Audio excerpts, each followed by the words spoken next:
The St. Louis Cardinals and the Boston Red Sox have already hooked up on two big trades this offseason, and there could be a third one in the works that would be even bigger than the first two.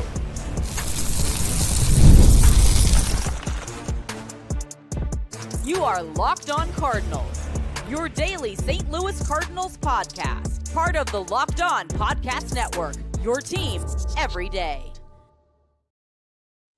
Hey there, Cardinals fans. I'm JD Hafron, a former national radio sports anchor, born and raised in St. Louis and a lifetime Cardinals fan, and I am your host for Locked On Cardinals, part of the Locked On Podcast Network, now the #1 sports podcast network. Thank you to all of you for being a part of that. Thank you to our everydayers. Thank you to the new people who have joined us here recently. Hope you enjoy the content. Welcome aboard. This is a show serving Cardinal Nation and giving you all the info about the birds on the bat. Today's episode brought to you by FanDuel. If you want to be right in the middle of the action this season, visit FanDuel.com, place your NFL live bets all season long. On today's show, we're going to hear from Chaim Bloom. Held a press conference. It was a video press conference last night, so the media was invited, and we're going to give you his insight on the trade involving Willson Contreras, mostly about who are these guys that are coming in, what he likes about them, and his thoughts not only on those three new arms, but where the Cardinals will go from here. What else might he have up his sleeve? So we'll talk about that as well. But we begin today with yet another rumor and another report about the Cardinals and the Red Sox possibly hooking up on yet another deal. And this time it would involve highly sought-after utility man Brendan Donovan. No, this is not a joke.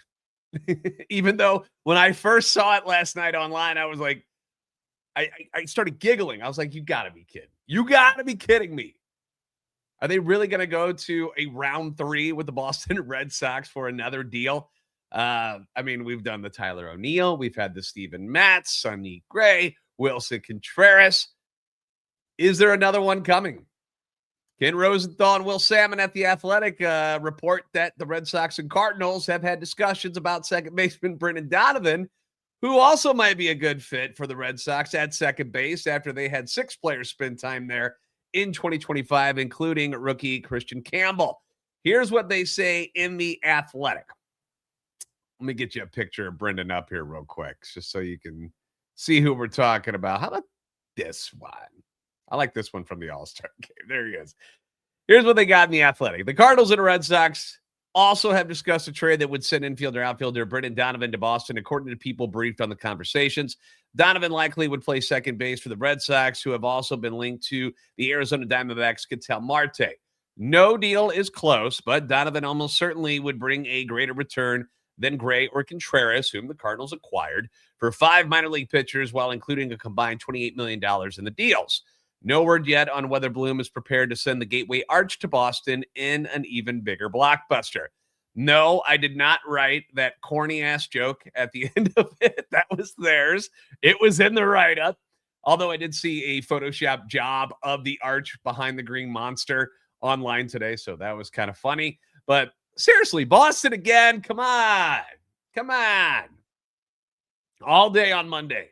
You heard the jokes. I heard them too. Chaim, does Chaim know that there's other teams out there that he can do deals with? Should we start calling them the St. Louis Red Sox, vice versa, the Boston Cardinals? I know both sides, like both fan bases, are like, really? We're gonna do this again? But here's the thing. If Boston gives you the best deal, who cares? Who cares? And I know it's not as exciting as dealing for guys from other teams around the league. I get it. You'd like to mix it up and acquire some guys from different organizations. But at the same time, if those teams are dragging their feet a little bit, playing hardball on what you're going to receive in return, then why not use Boston as leverage to get what you want? You know, it's like in the movie Training Day, which is one of my favorites. Open your eyes. Can't you see? Son, this is the game. This is just chess. It ain't checkers. You know, Boston, obviously, there's a great relationship between the two managements, right? They know each other. They get along fine. And Boston is clearly willing to talk. Boston has attractive assets. They've got a great farm system that the Cardinals clearly are interested in. They are willing to take on money. The side with the Wilson Contreras and Sonny Gray stuff, those two guys were willing to go there, which shouldn't be overlooked since they had the power with the no trade clauses. So, and I said this yesterday, even if Chaim had deals in place with other teams, maybe Sonny and Wilson were like, I don't want to go there. I want to go to Boston. We don't know. We don't know what the inside chatter and what was being said. But we know they were willing to go to Boston, and Boston gave up things that Chaim Bloom and the Cardinals clearly were interested in. And, of course, the money, as I mentioned. So this Donovan situation might not just be about trading with Boston again. It could also be just kind of like a subtle warning to the other teams who they've been talking to Donovan about, that they're ready to move forward and are ready to find a resolution to the situation pretty soon. And if those teams like Seattle, Cleveland, Tampa Bay, the ones that have been mentioned, if those guys are remaining hesitant, then they might get left behind. That's kind of the warning. Like, hey, there's other people out here who are ready to do some business. Obviously, we're wheeling and dealing. We're cool with Boston. They're starting to chatter. They want to get something done too. In the Donovan trade scenario, as it was mentioned in the write-up there at The Athletic, it certainly is going to bring you a bigger and better return than what you got for Sonny Gray and Wilson Contreras. Totally different types of trades. The Cardinals and the Sox have already had so many discussions about just players in general on both sides that they're quite familiar with what it would take to get a deal done by this point. So, it's kind of time to poop or get off the pot if you are these other teams, because this train is moving forward, whether you're on board or not. So you better get your affairs in order, get your best deal ready to rock, because Chaim's pulling the trigger on deals. Perhaps this will get these teams to sweeten their deals and their offers a little bit. Maybe it scares them off too. We'll see what happens. Chaim Bloom, as I mentioned, spoke with the media on Monday night about the Wilson Contreras deal.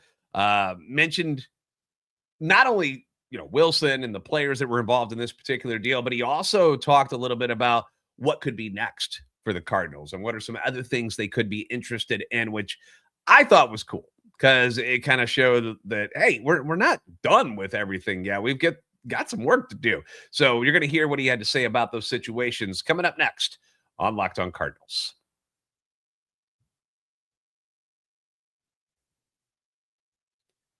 NFL Sundays move fast, one big play, and suddenly everything feels different. That's what makes live betting with FanDuel so exciting. You're not just watching the game anymore. You're reacting to it in real time. You can place bets as the action unfolds with FanDuel, because every drive, every momentum swing, and every highlight moment could mean good things for you.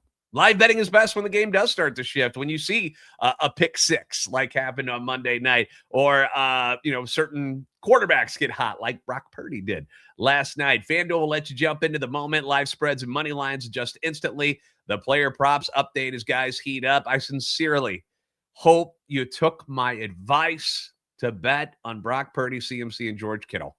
I told you those three names in particular. Those are the guys that you want to get in on because they're about to go crazy. And they went off, as I predicted. 5 touchdown passes for Brock Purdy. Last Niner to do that was Joe Montana, I believe. So was it 5? I think it was 5. Yeah. So you're welcome. You're welcome if you took my advice. I really hope you did. So if you want to be right in the middle of the action this season, visit FanDuel.com. Do it. Place your NFL live bets all season long. FanDuel, the game moves fast, and so can you.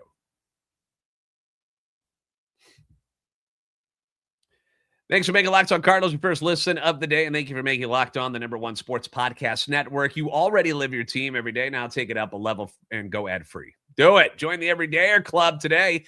Get Locked On Cardinals with no interruptions, members-only Discord access, and a whole lot more, all for just $5 a month, or you can go $50 a year. Go to LockedOnSTLCardinals.supercast.com, or you can check the link in the show notes to learn more.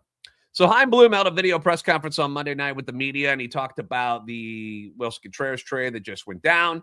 Talked about the guys that they got in return, all 3 arms, but also discussed what other things could be of interest to the team moving forward. Now I'm going to let you hear what he had to say about the guys that they picked up here in just a bit. But, it's been pointed out by just about everyone who watches this team and watches Locked On Cardinals. Like, I brought it up. You've brought it up. We all know that despite grabbing multiple arms and creating what appears to be a solid yet unspectacular group of starters, you got Matthew Liberatore, Michael McGreevy, Dustin May, Richard Fitz, Hunter Dobbins now, Andre Palante, Kyle Leahy. They're all in the mix, right, for a spot in the starting rotation.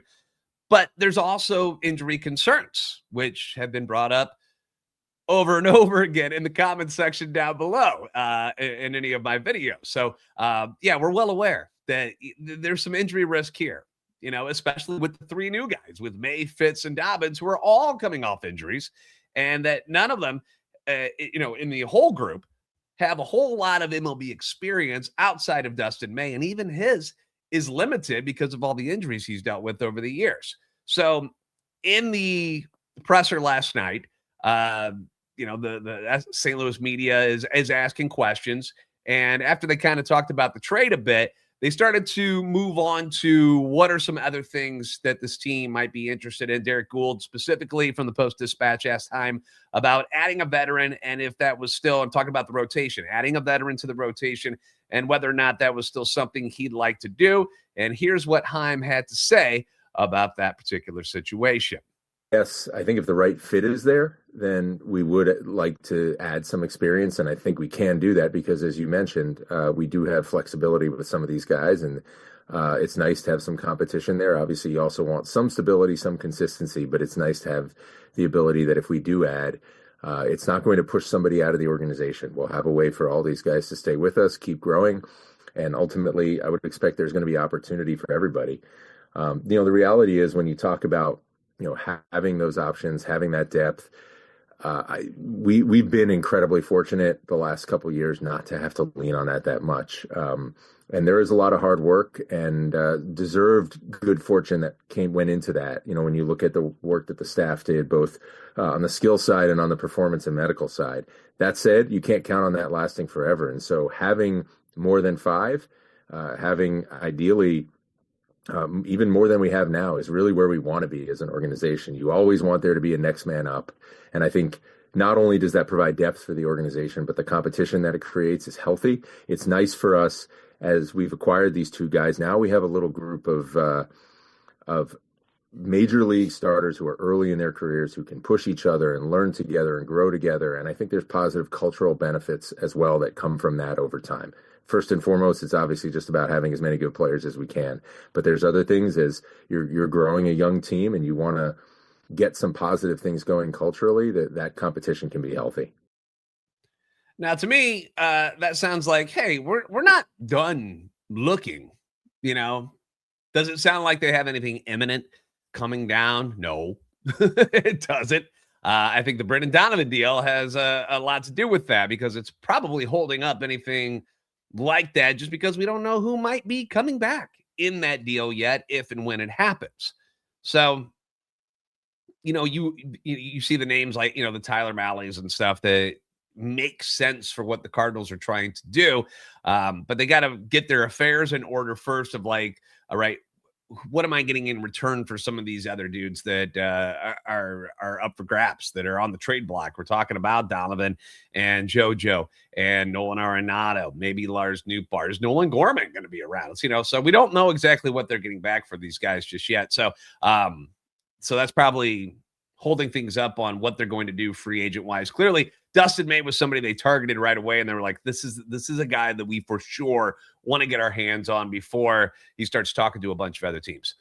Jeff Jones from the Business News Democrat followed up asking about what else could be added to the team this winter, and here's how Chaim responded to that particular question. Yeah, we already discussed, obviously, the potential of adding more starting pitching. Again, I don't think that's an absolute necessity, but we're always going to look to keep doing it if we see the right fit there. On the position player side, we certainly, obviously, that's a big bat that's leaving our lineup, and we're going to want to try to add to our position player group. What exactly that looks like, I don't know yet. I think it's more likely, just given how we're configured right now, that it would be right-handed hitters over left-handed hitters where we sit today. Certainly with Burley ticketed for more work at first base, we can accommodate a right-handed hitter in the outfield. And I do still think we have a lane for an infield bat as well from the right side. So we'll see exactly how that shakes out. I'm not saying we have to do all those. We want to make sure we're not blocking off opportunity internally. But those are things that could be possibilities as the offseason goes on. And then certainly, we'd like to add some experience to our bullpen. And then Derek Gould followed up asking about that right-handed bat and whether it would be a complimentary type of bat, which makes me think, like a bench guy, or would it be more of an everyday type of guy, a guy that might be a starter? Chaim responded to that with this.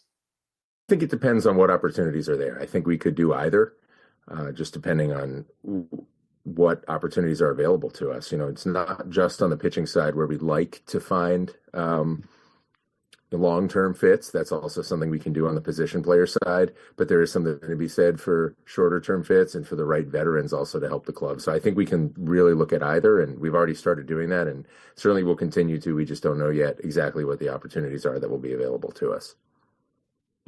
So the massaging of the roster, it continues. This is clearly not something that it is even remotely close to being a finished product.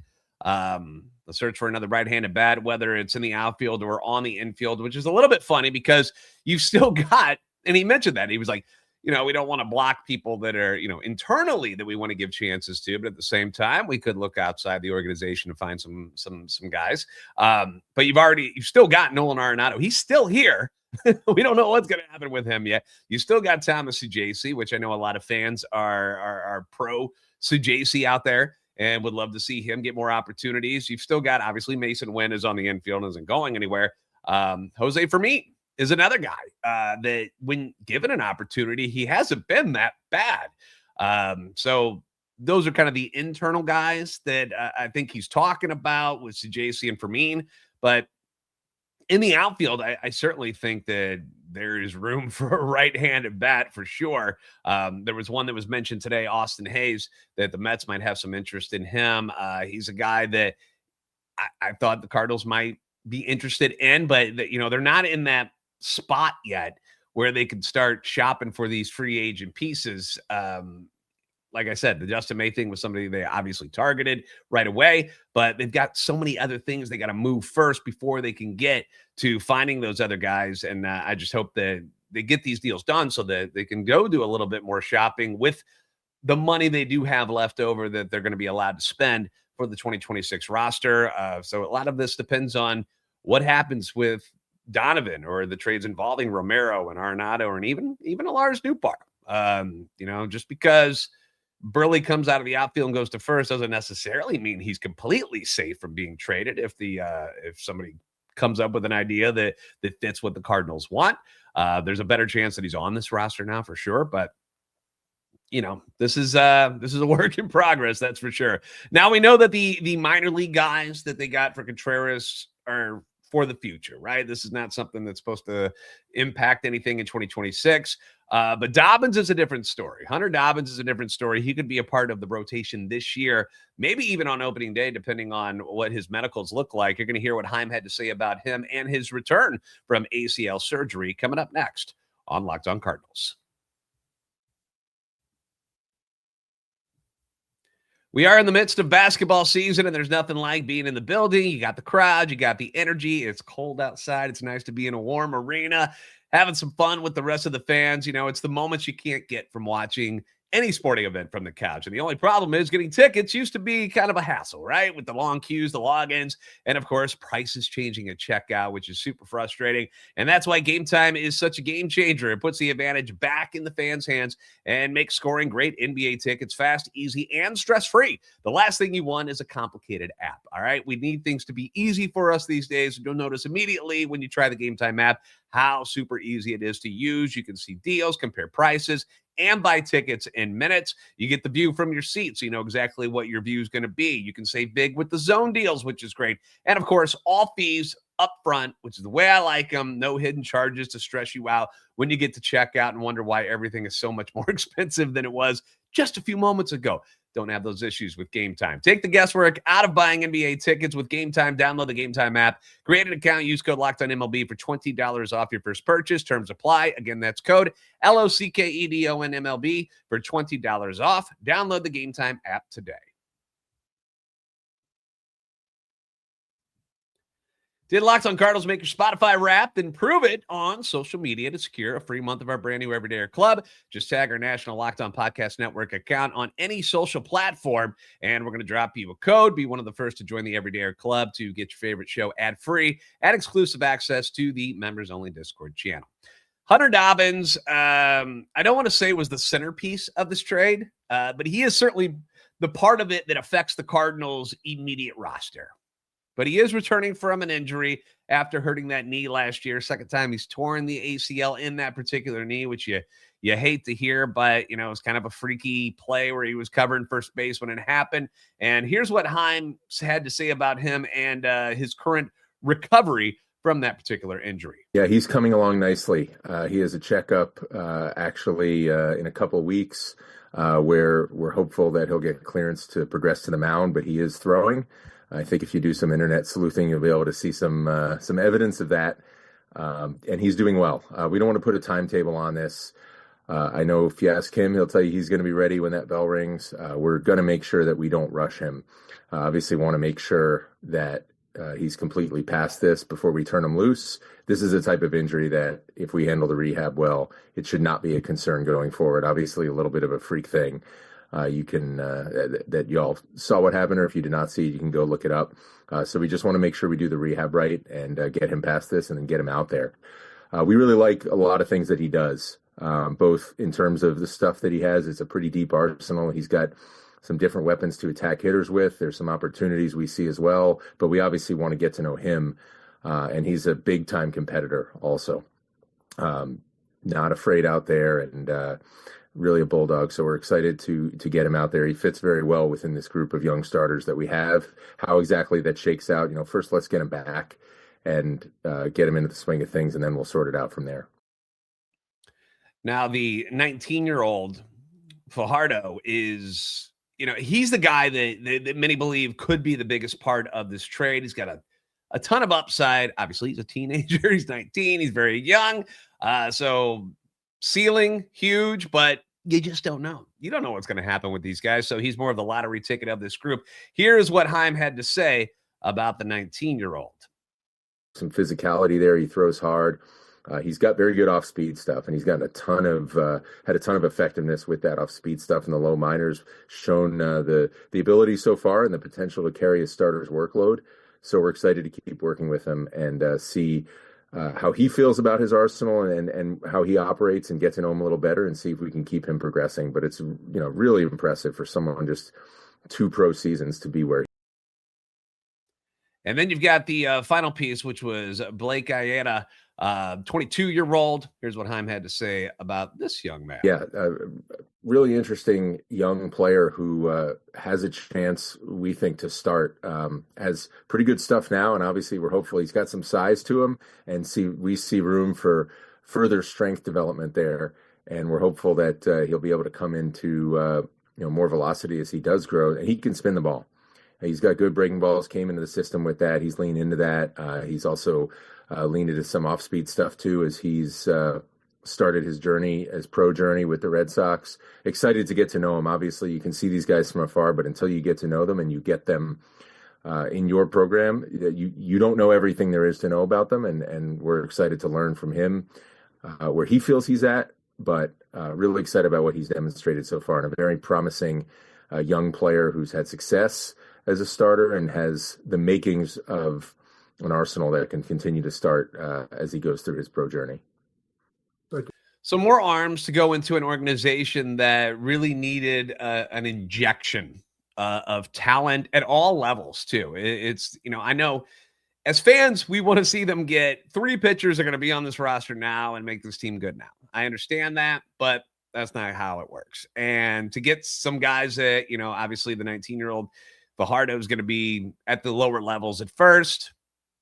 Aita is going to be a level above him, probably. We're talking about A, double A, and maybe triple A with Aita. That's a possibility too. He's 22 years old. But, it's adding more depth to this organization. And people keep asking, why do they keep getting just pitching? Well, it's because they didn't have enough in this organization at all.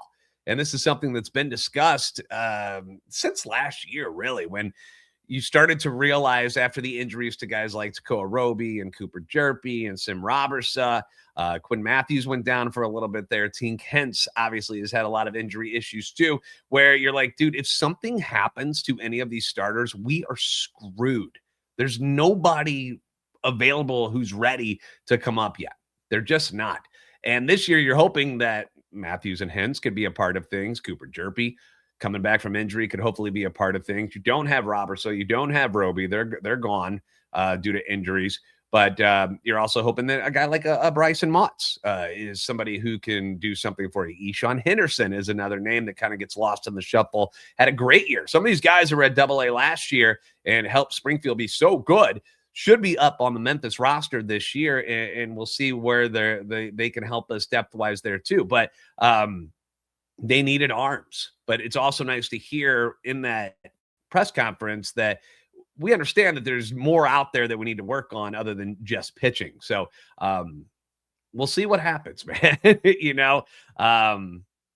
Hopefully when these other deals go down, especially with the Donovan one, which is the one where you're really hoping to score some big prospects in return, it'll be more top-end talent added to the organization that continues to build for the long term and not 2026, which I know it's certainly deflating to a lot of fans who are still just not mentally prepared for this rebuild that they are witnessing. They're seeing a lot of the guys that they're used to, that they're comfortable with, and watching them go out the door for a lot of dudes that they don't think are worthy of those particular players. And I understand that. The frustration, the realization that 2026 is going to be really, really bad. Like, it shouldn't be White Sox, Rockies bad by any means, but it ain't going to be good. It's not. Like, there's certainly a chance that the Cardinals are going to be in last place in the NL Central. We're hoping that a lot of these younger guys can step up and be better than people think, and maybe it won't be quite as drastic, but you're seeing, the Pirates are making moves to get better while they have, Paul Skeens under control, while they have Bubba Chandler coming up. They got Mitch Kellett. They got a nice pitching staff. They just made that deal with the Tampa Bay Rays to help with their depth, so they're improving. We haven't seen much from the Reds yet this offseason. They tried for Schwarber. They struck out there. What are they going to do? I saw something about Luis Robert from the White Sox, that they're showing interest in him. I don't know how much of an upgrade that is because he hasn't been very good the last couple of years.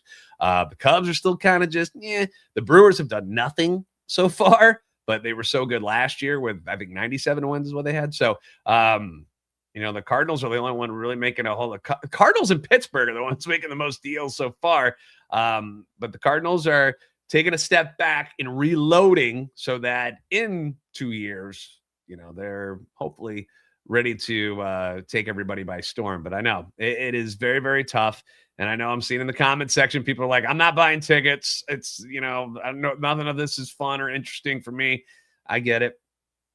It's your money. You do what you want with it. But, there's parts of this that excite me with the younger players. Like, I'm excited to see JJ Weatherholt and Ivan Herrera and Mason win. I hope Jordan Walker becomes something. Alec Burleson, I hope he just won a Silver Slugger. I hope he continues on the right path. Victor Scott's speed will always intrigue me. Can he get on base more and become a threat on the base pass that really drive other teams wild? Will any of these young pitchers be okay? Can Dustin May stay healthy? There's so many questions, but there's a lot of ceiling there. There's a lot of upside possibilities, but the floor is much lower when you don't have these veterans that you've relied on the last couple of years to be there to pick things up. Losing Wilson Contreras' bat obviously is huge. Like, how are you going to replace all that production? We don't know. Can Jordan Walker do that? Can Nolan Gorman do that? JJ Weatherholt, when he comes up, like, people struggle as rookies. Is he's going to be as good as we think he should be just in his first year with the Cardinals? So A lot of questions, and we're going to all find out together. So thanks for making Locked on Cardinals your first listen every day. Now, if you haven't already, give us a follow on X at @LO_Cardinals and at JD Sports Radio, TikTok, Instagram, and Locked on Cardinals. Like, subscribe on YouTube, help our channel, and love for the Cardinals grow. On video, we're going to send you to the first ever 24/7 national Locked on Podcast Network YouTube channel. On audio, be sure to make your second listen Locked on MLB with our guy Sully. You're the best fans in baseball for a reason. We'll see you next time on Locked on Cardinals.